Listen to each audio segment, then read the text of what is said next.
Record is doing it. Damn. Okay. That's simple. All right. Um, okay. So I'm Matt. This is Zach. He's my Hi. partner. We sit right next to each other in class, as you may know.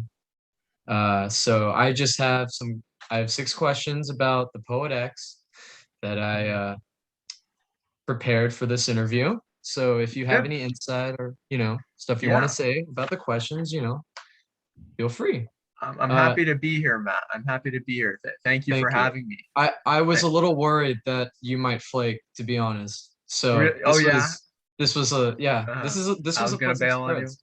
I think Well, I guess so. it's a surprise I'm here too then. So let's uh All let's right. get to it. I'm looking forward to it. Okay, to start this off, um, is there anything that Xiomara has gone through that we are seeing happen to Vivek as we continue reading The Death of Vivek Oji?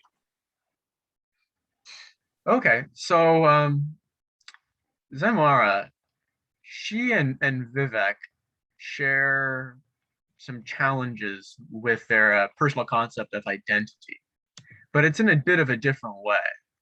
For Vivek, he has trouble nailing down his exact identity. I think there's some fluidity of personhood there for Vivek, whereas Zayamara has a strong concept of identity. She is she's firm in her convictions as a woman. She understands what that means for her, and because she has such a clear understanding of what womanhood represents, she struggles with all of the societal forces, expectations, prejudices which come along with that identity. So she has a clear understanding of her identity, but she has all of these issues to deal with. Meanwhile, Vivek, and I'm looking forward to reading further along in the book, so I have a more comprehensive understanding of this. Has more of a fluid identity, and but similarly, he is also, or I guess he uses he/him pronouns, faced with some societal uh, prejudices, judgments, which are a result of his identity crisis. And so Zaimara and Vivek both share in this struggle with identity. Yeah, I definitely think you're right. Another thing I think of is at least with the Poet X, Xiomara has some support. She has support. She has her friends. She has her brother. Uh, the main opposition coming from her parents is what we see. But when you look at the death of Vivek Oji, even self-proclaimed, he doesn't feel like anyone really understands him. He doesn't have that point. And going off of Yeah. that, what do you think the difference is between he having just a little bit support and then being like Vivek Oji and feeling like you're completely just you don't have this base with anyone. Yeah, well, it's a big deal for sure. There's definitely a sense of helplessness which comes with lacking a support system like that. I was going to think, well, maybe Vivek will find some sort of support, but he himself says, I think in chapter 4, that he sees himself as being alone, that no one truly understands him. And even if there is someone who thinks they're supporting you, but you deep down feel like Yeah. they don't know who you are at all, are they really supporting you in the first place? And so even if he finds support, maybe it really isn't adequate. And so that being said, that I think that relates back to the identity issue. What part of yourself is being supported? And there are aspects of Zayamara's identity which are supported by certain characters and rejected by others. Like her poetic pursuits are supported by certain characters, such as her teacher. But does her teacher necessarily help in her coming of age? I think she's a supportive figure, but doesn't exactly offer too much advice in that lane. So the difference between having some support and no support at all is a big deal, and it often can be differentiated based on what aspect of yourself is really being supported, and if any aspect of yourself has been accurately identified by those trying to support you. Yeah, that was a good response. Wow. Okay. Um, Moving off of that, um, looking into the Poet X, what kind of significance do you think this book has on readers that don't really affiliate or relate with the major themes of family or religion? Like they don't have that connection with the book in terms of the content and the subject matter. Like Yeah. what sort of significance does a reader like that have reading the Poet X? Yeah, I had similar questions because I, for one, am someone who doesn't relate to most of the struggles that Cimarron goes through. I'm pretty removed from those issues, and so I can even think about it from my own perspective. How can I draw meaning? Was it you said meaning Yeah, for yeah, readers who don't directly relate? yeah. Well, on top of religion and what was the other Family, family. religion and family, I would all often I would also suggest that gender and sexuality are big topics. But as far as people That who is right. don't relate to those and religion and these family struggles, I'm going to turn to myself as far as impact it had on me. I personally, I feel as if the Poet X taught me something. I wasn't living these same experiences as Ayamara. I wasn't feeling as if, oh, I have these same struggles and there's someone there for me. I was being taught about her issues, about her familial strife, about her religious issues. And so it allows me to be a better ally for those going through these issues. Yeah, as an older brother, I have a sister, she's actually the same age as Ayamara in the book. And it really makes me think about how I can be more supportive of her and hopefully in different aspects of her life be there for her, unlike some characters are in the Poet X.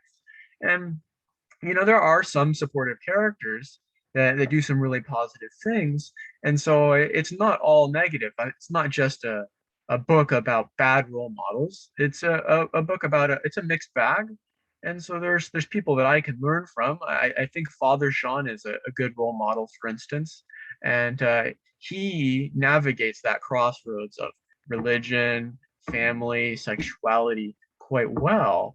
And so just being there for those people who are struggling is the best thing that you can do if you don't relate directly. Absolutely. And is there a specific group of people with that kind of response that you would kind of recommend this book to, maybe older or younger, those Mm. that maybe even those that don't at all, or is it kind of just anyone on the spectrum? Yeah, yeah. Well, I think that there's value to be had in reading this book at any age of any gender, sexuality, race, religion, whatever it might be, all the way across the spectrum. But in particular, I think it is a good novel for girls coming of age. But on top of that, I see plenty of value in reading it myself. And so I'd say more generally, it's a good book for young people. It's a young Okay. adult novel. Uh, the themes are things which you and I encounter regularly, within ourselves, within our peers.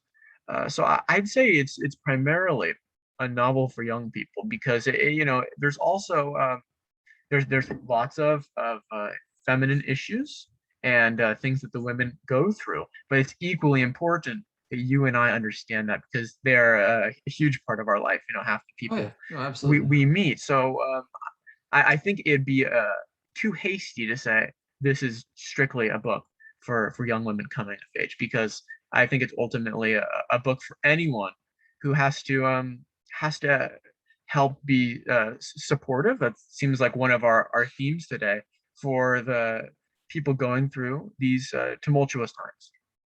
No, no, I agree. I feel like I was able to learn some sort of perspective I haven't really been exposed to, honestly, been pretty Yeah, sheltered from, especially with the religious aspects. And I have a pretty nice family, so it's you know, it was really enlightening, I could say.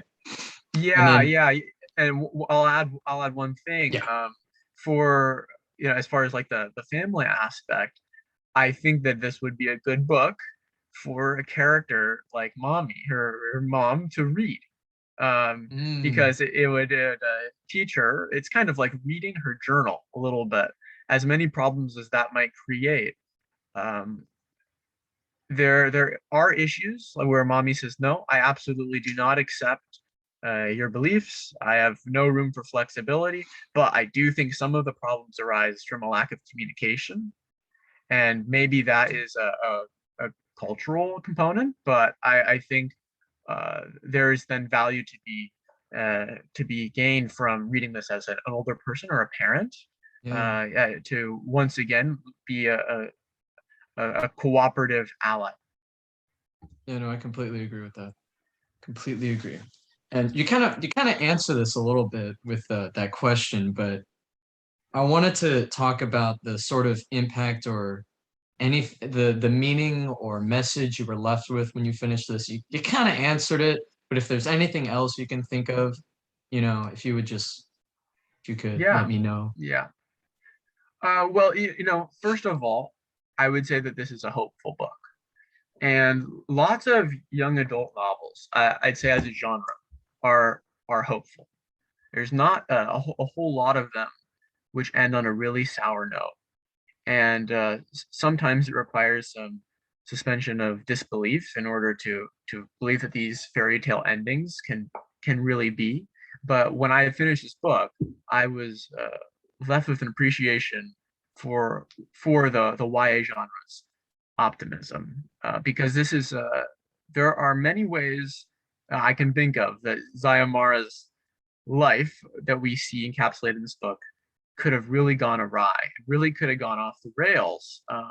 I'd have to imagine if she was sent to the Dominican Republic by her mother, forcefully after all of their disagreements, that things would have looked very different for their relationships. And so I ultimately see this book as a book about relationships.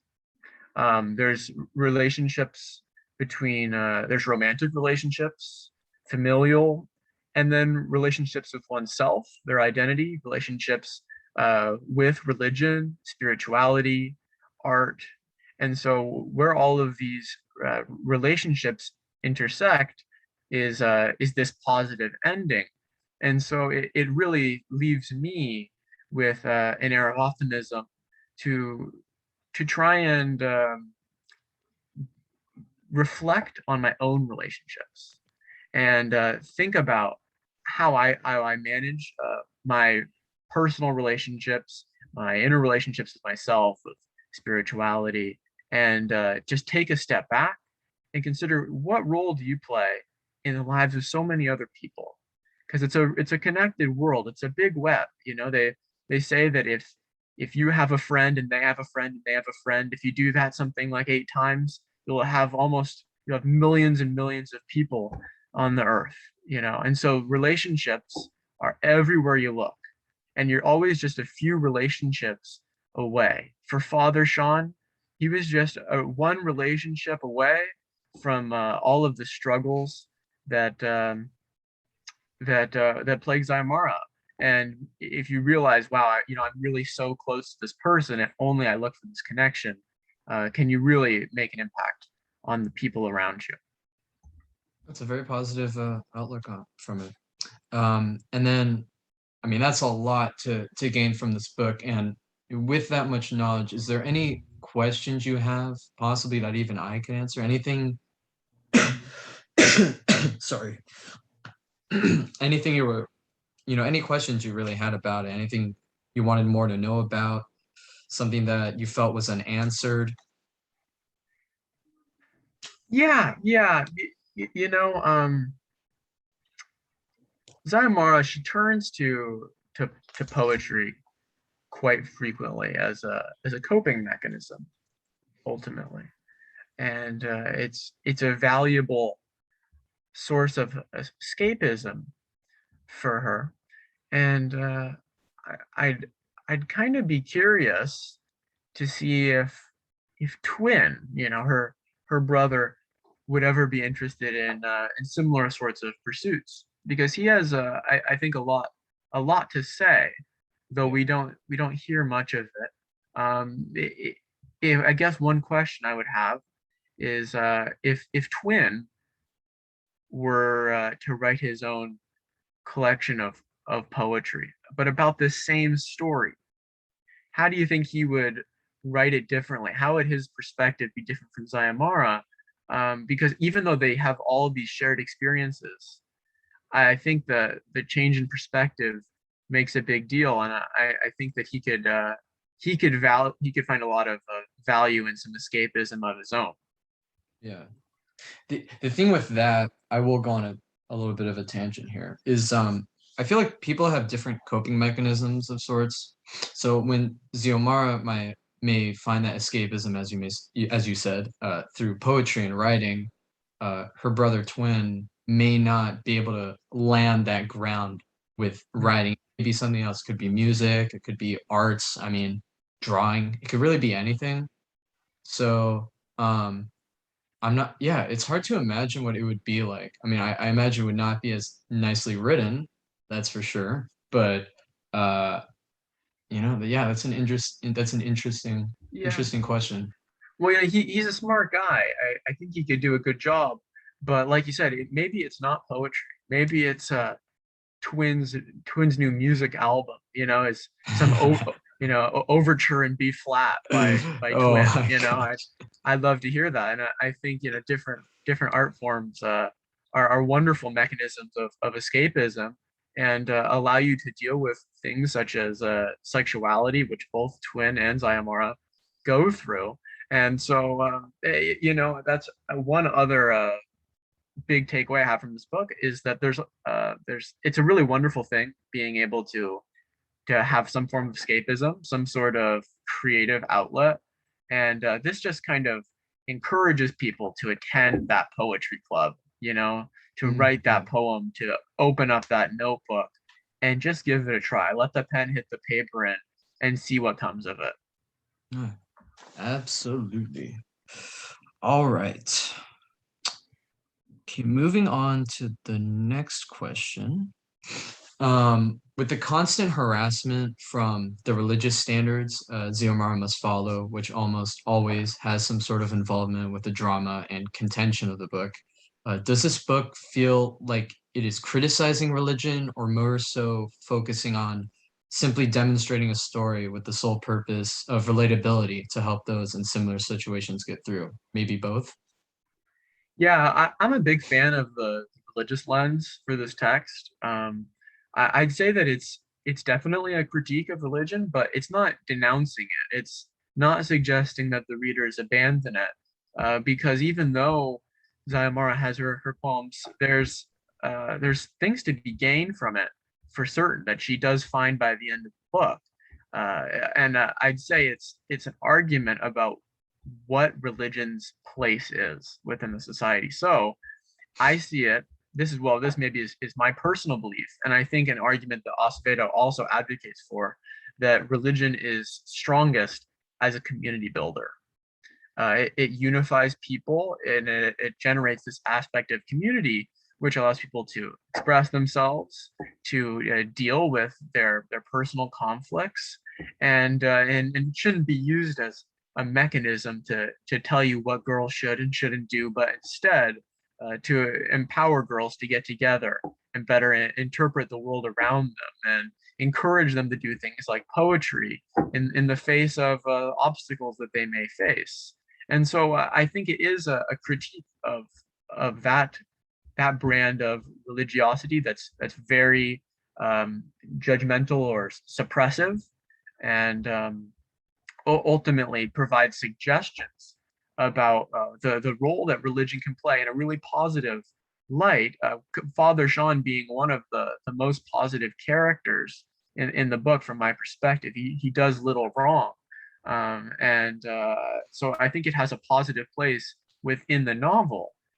It's just that it needs to be removed from all of the issues that Acevedo has with religion. Okay. Okay, but so you would say it is more so a critique than a sort of It, like it is a like critique. just like a relatable story of some sort. And Yeah. then Well, as far as relatability, we know that in some ways Acevedo, she's written this book about herself, about her Yeah. younger self, her own issues with religion. And so I would say it is a critique of religion, but I would not go as far to say as she is completely denouncing it and saying that it is worthless and should be abandoned because ultimately there's value to be had in it in the end. Yeah. Yeah, no, especially at the end. That's what I was gonna say. Okay. All right. Moving on. I know you have your book. Uh, Mhm. if you could turn to page 198 to the passage named Ants, if you'd be so kind to do so. Uh, Anything for you, Matt? thank you. But you don't really have a choice. So, this chapter, sorry, God, this chapter, along with the next following uh, passages, has a much more obvious space structure of writing, at least in the form of the actual poem format itself. It's not, linear. It's kind of diagonal and all that. The passage entails the beating Azilmara received after being caught kissing Amon. And my question is, why would Acevedo employ such a significant writing technique for this passage in particular, as opposed to, the dozens and dozens of other poems we had read up to that point? Sure, sure. Are you referring to like the indentations and the organization of Yeah, this like poem? I kind of phrased it kind of poorly, Mhm. but how the No, no, words are scattered in a non-traditional sure. way, you know? Yeah, yeah, yeah. When I first read it, I'm not going to lie to you, it was a little jarring. It's a weird style to read in, but the more I read into it, I think that it's quite powerful. Uh, First of all, it describes the motion that Zayamura goes through.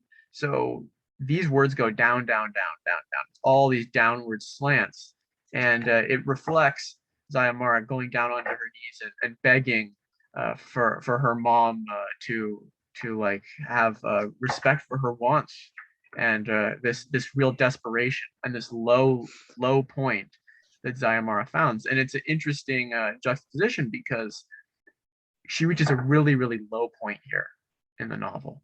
All these words slanted down, going all the way down to the very bottom.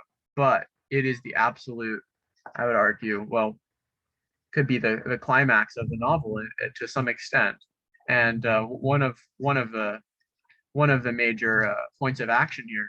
And so it's a very high point in the novel as far as action, and physically a low point for Zayamara. And then similarly, these words go down, down, down. They look like staircases headed Yeah, downward, and things are headed for the worst. The things are going downhill fast, and you can yeah, see it visually depicted. It's sort of as close as you can get to visual imagery, actual images within the text, like a picture book with just the written word. And so the ability, it's like a constellation of words. And Sayamari finds this constellation to lead her to her lowest point. yeah. And even when you get further on, there's words where instead of going just diagonally, it's left, right, right, left, right, left, right, and it's kind of just completely scattered out there, like kind of like thoughts. Mm. And but you would say like this was a very effective technique. For me, uh this is like it made it so much more meaningful, and like in the delivery at least it was something so obscure because I'd never read in or not read, I haven't read a book with that kind of word structure, and that layering. But you would say like it worked for you in that sense as well. Yeah, it did work for me. And I want to correct myself. This part is not about the journal, but about her kiss with Amon. And Yeah. similarly, this is a very low point for her in the novel, and one of the more climactic moments. And it did work for me.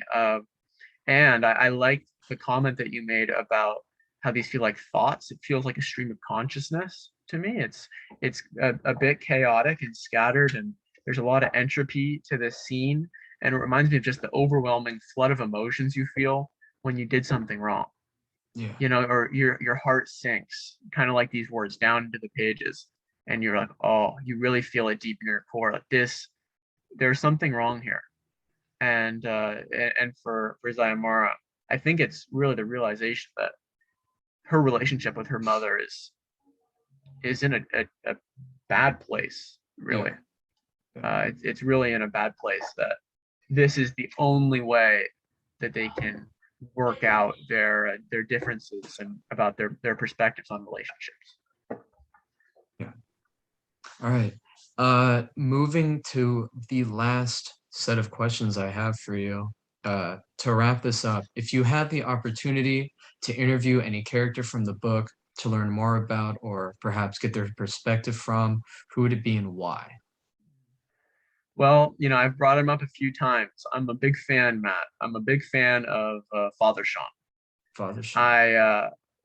I'm not a religious person, and Father Sean is a very positive religious role model as a leader. And so I at first did not think I would gravitate to him at all. I, when reading, made some predictions of my own that he may be one of the main sources of my frustration in promoting the harmful standards and stereotypes which really constrain Zayamara. But instead, he ends up being far and away, in my opinion, the most supportive character in the book. And so I would be interested in his perspective. I said in class the other day that I'd love to see a book written from Father Sean's perspective about the confessions of some of these characters. Yes. And I'd love to know more. I think if we did Father Sean as far as another book, or I interviewed Father Sean, I'd get better insight into Zayamara's mother, her perspective, because that's the other perspective that I'm most interested in. I am curious about her past, and I would guess that we'd find lots of more similarities with Zayamara than we would expect if we go back to when she was 16 years old herself, as pious as she may have been. So I think Father Sean he's at the center of these relationships, like I've mentioned previously, and he would be able to draw most upon all the other characters and my other unfulfilled questions due to his central role within this community that him as a positive religious leader has been able to build up.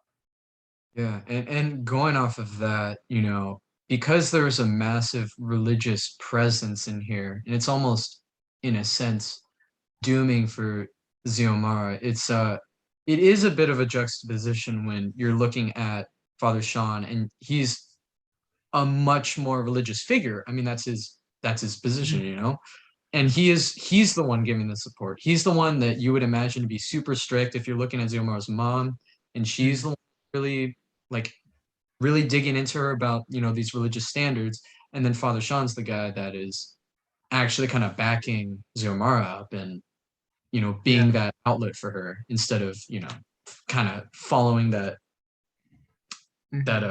train of thought that these religious people would kind of be really harsh in enforcing those rules, but it kind of went backwards. Is that difference between that juxtaposition between the mother and Father Sean that is the biggest support for my argument about religion's role within the novel, the critique of the way religion ought to be handled, the way Father Sean does it, Yes. and the harmful and I'd even say hateful ways that Mommy carries out religion throughout the book, and it's just not supportive, and there's not much to be gained. I'd say that there isn't much value in what Mommy does, and I think it only serves to well, I think it's hyperbolic in some ways, and shows the goodness in Father Sean and his perspective. And it's interesting that you finish on Mommy, because to follow this up, I wanted to know if you had the ability to dock any character in the face with absolutely no repercussions, who would it be and why? Oh, really? Now this is an That was the interesting question. That was the question. That's yeah. Okay. Now I have to weigh some morals here. Okay, so do I first of all want to punch a child in the face? I'm struggling. You were going towards a child? No, no, I never said that. It's just a But part of my deliberation. okay, I okay. I'm not sure I'd follow through on that one. But I think the kids are pretty good. You don't have I, to, I'm but gonna punch. you don't have to I'm gonna punch. But punch. if you wanted to, I'm okay, going to. all right, I'm a pacifist man, but sometimes you have to do what you have to do. all right. And I am punching Zymar's dad right in the face, maybe an uppercut even, because he comes in at the very end, swoops in, he Oh steals man, all the credit, teaches her how exactly. to No, that's right. dance, and boom, optimistic ending. He's a good guy. He's gonna grow, and I don't think that's justified at all. His he was there was no redemption arc for him. He showed up to her poetry night and then teaches her how to dance and calls it a day. And I go, where were you when X, Y, and Z happened, Sayamar? And I think he needed to be there for her, and it wouldn't hurt him to have some sense knocked into him. I will say I was not expecting a very constructive answer to that. That was really good actually. All right, well, Thank you. that I think that wraps it up. Pretty sure it does. That ended up being kind of long actually. So, Yeah, it's been a pleasure, Matt. Thank you. all right. Well, I'll be answering your question shortly. So, this isn't goodbye. This isn't goodbye, but for the recording, uh, bye, I guess. Thank you for being here. And I'll talk to you in like 5 seconds. Of course. All right. You have a nice day. How do I stop recording?